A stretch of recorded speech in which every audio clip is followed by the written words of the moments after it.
dhugaa dubbachuuf ennaan viidiyoo maaster Abinnatii kan argu jechuudha. Baay'ee tokkoon gadde. Inni imimmaan dhiyyeessaa akka xaradduuf ayyaana si baay'ise harka fayyisuu isaa sirraa qabu. Sinniisiin waaqayyo dhugaa sinniisiin waaqayyo dhugaa baay'ee na gaddisiise hanaan jechuudha. Egaa gaafatamee gaafa jiruudhaan itti fakkaatee viidiyoo gaggabaabaadha jechuudha. Akka inni jechaa jiruttis gaazexaan yeroo na gaafatudha kan inni dubbadhee kan inni jedhu jechuudha. Egaa ta'uyyuu malee ani waan inni barbaadu keessaa akka haati Itoophiyaa abbootiin Itoophiyaa naa kadhatanidha kan inni jechaa jiru jechuudha. Yeroo inni akka jedhu viidiyoo guutuu isaa waan hin argin qabu garuu yeroo akkattidhaan fuula isaa ilaalu ani dhukkuba laman irratti shakke jechuudha. Akkasumas immoo yeroo wayii dubbateera jechuudha akka dhukkuba kaansarii dhukkubsachaa ture. Sanarraatiin kan ka'e yaa waaqayyo yoo ati na fayyifteetta ta'ee ani miila koo kana lamaanidhaanii dhaabbadhee nan si tajaajila jedhee waaqayyoodhaaf waadaa galee sanaa booddee immoo nan fayyee jedhee jechuudha. Gidduutti garuu bakka koo sana immoo obboleetti kootu na jalaa boqote jedhee dubbatee ture jechuudha. Dhukkuba sunis immoo miila isaa akka ta'ee akka cituudhaaf ajaja doktorri akka baasee ture. Inni immoo egaa waaqayyoodhaan kadhatee akka fayyeedha jechuudha kan dubbachaa ture jechuudha. Kinootidha suurri isaayyuu asirra jira jechuudha. Dhugaa dubbachuudhaaf jechuudha jilbeeffadhaatii dhugaa kadhadhaafi waaqayyoodhaan. Saba baay'eerraa mimmaan xarageera. Haadha baay'eerraa mimmaan xarageera dhugaa. Mana midhaan hin jirre mana bishaan hin jirre bishaan obaaseera biddeena laateera itti uwwiseera waaqayyottiin hojii hojjateera.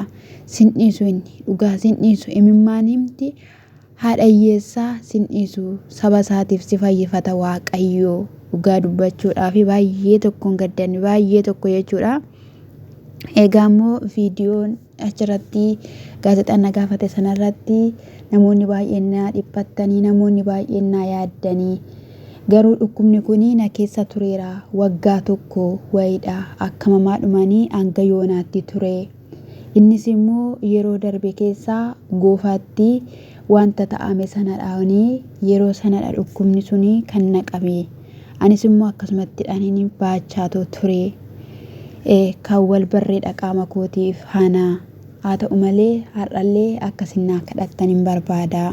Kadhanni keessan akkana biraa hafu hin barbaadu hunduma caalayyuuti.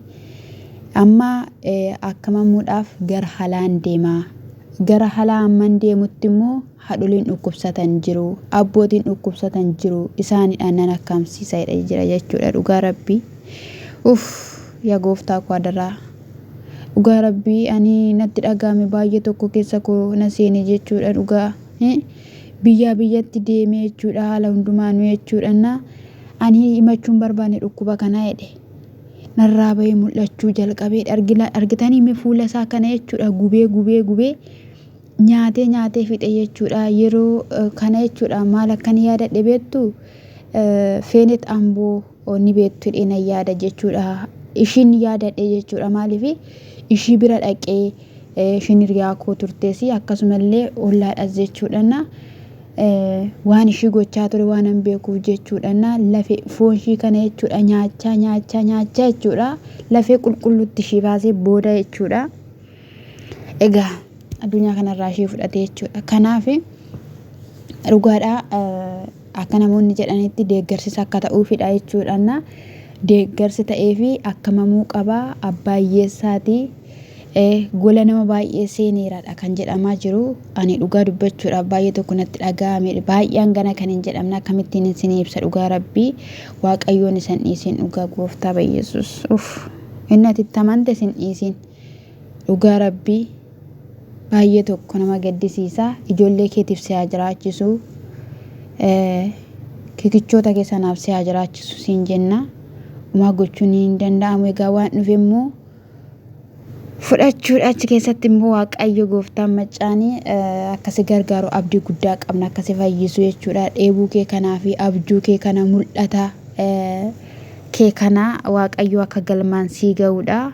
Ani yoon deeme akkamiyyuu wanti jalqabame hojiin jalqabame akka dhaabbatu hin barbaadu jechaadha jechuudha kan inni jechaa jiru jechuudha. Sofiisaati akkasittiin cinqii keessa jiru dhukkuba gidiraa keessa jiru dhiiseetu ganaa sabaaf nama yaadu ganaa biyyaaf nama yaadu ganaa haadholiif nama yaadu yaa Waaqayyo adaraa yaa Waaqayyo adaraa dhugaa inni Alaazariin jechuudha du'aa afur bule kaasee jireenyatti si haa deebisu fayyi maqaa Yesuus Kiristoositiin fayyi harki fayyisuu Waaqayyo jechuudha si wajjiniin haa ta'u harkisaa daangaan qabu fayyisuunsaa daangaan qabu daangaa malee Kiristoos si haa fayyisuu fayyi sin jechuu jaaladha dhugaa Rabbi ani hangarraa akkatti gaddee sin beeku sinatti dhagahame sin beeku jechuudha.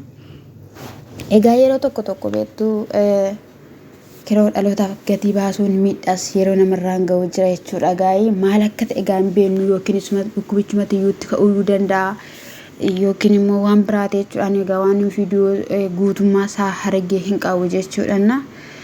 Dhugaa Waaqayyoo Yesuus gooftaan koo sabaan haa ta'u dhugaa Waaqayyoo kadhadhaaf isiniin jechuun jaaladha jecha nama dhabsiisa baay'ee tokko nama gaddisiisa nama ofiifii hin ta'a osoo hin taane dhalootaaf hin ta'a dhayyeessaaf hin ta'a waan baay'ee jechuudha. Argina irra baazawee jechuudha yeroo tokko namoonni gaafa mataa isaanii gadi qabanii hattootadhanii walitti haqqanaa baranii irratti shuphisan jechuudha. Akkasumas illee jechuudha otoo of duuba hin deebi'inidha sayyuu xabaasaa baatee kinoo haala kanadhaan jechuudha. Baay'ee tokko ulfaataa garummoo dhugaatti dhaga'ameen nanangana kan hin jedhamne Yesuus Waaqayyoon koo si faana haa ta'u si haa fayyisu waan waaqota inni teessoo isaa sadaffaarra taa'ee jiru hangafichi waan hundumaa barruun harki Waaqayyoo jireenya kee haa fayyisu jireenyatti deebi'i fayyi maquma Yesuus Kiristoositiin dhugaa Rabbi Waaqayyoo dhala keessan haa ilaalu isatti gargaaraa turte isatti mimmaan irraa xaragaa turte sababoorranaa akkatatti dhugaa hin beeku wanti dubbatamu nama dhabsiisa waa'een kee jechuudha. Kanaaf Waaqayyoo jechuudha Waaqayyo gatii ati baasaa turte lafaaf lafatti ofii keedhaaf weeyyee uffannaa akkuma jettee waan baay'ee namaa dhossaa waan baay'ee baatte waan baay'ee taate hanga sana dhamaate sinniisin waaqichi waaqotaa sinniisin dhuguma akkuma jetteeyyuu kan barbaachisu kadhatadha. Dhukkubni dhukkuba seexanaati. Kanaafiyyuu Waaqayyoo daangaatti siif haa godhu fayyisiin jechuu barbaanna. Obboleessa keenya qaalii kabajamaa dhugaa kadhadhaa fi adaraa keessan kadhadhaa fi fayyi osoo hin jedhin biran darbinaa fayyi osoo hin jedhin jechuudha. Innaa adaraa isiniin jedhaa fayyi jedhaanii bira darba.